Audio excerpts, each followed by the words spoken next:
मध्य प्रदेशातील इंदूर इथं पोलिसांनी भिकाऱ्यांच्या अशा टोळीला पकडलं आहे जे राजस्थानमधून मध्य प्रदेशात भीक मागायला येत होते।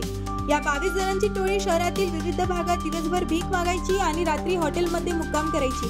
22 जणांमध्ये 11 लहान मुलांचाही समावेश आहे। या सर्वांना ताब्यात घेत पुन्हा राजस्थानला पाठवण्यात आले आहे।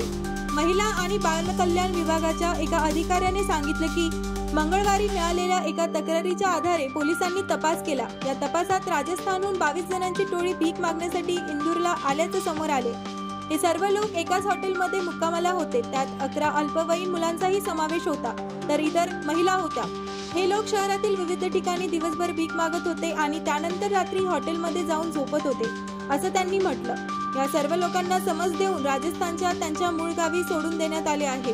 शहरातील सर्व हॉटेल, लॉज आणि इतर विश्रामस्थळांना पोलिसांकडून निर्देश देण्यात आले आहेत।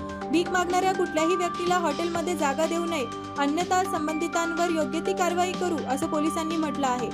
केंद्र सरकारच्या विधी व न्याय विभागाकडून इंदूरसह देशभरातील 10 शहरात भिक्षावृत्तीमुक्त अभियान प्रायोगिक तत्वावर सुरू करण्यात आले आहे। त्यामुळे इंदूर शहरात भीक मागणाऱ्यांवर प्रतिबंधात्मक कारवाई करण्यात येत आहे।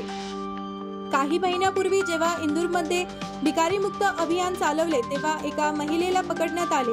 ही महिला तिच्या 2 मुलांसह भीक मागण्याचे काम करत होती। उज्जैन रोडवरील लवकुश चौकात ती भीक मागायची। त्या महिलेने केवळ 2 महिन्यात भीक मागून 2.5 लाख रुपयांची कमाई केली होती। त्यातील 1 लाख रुपये तिच्या सासू-सासऱ्यांना पाठवले।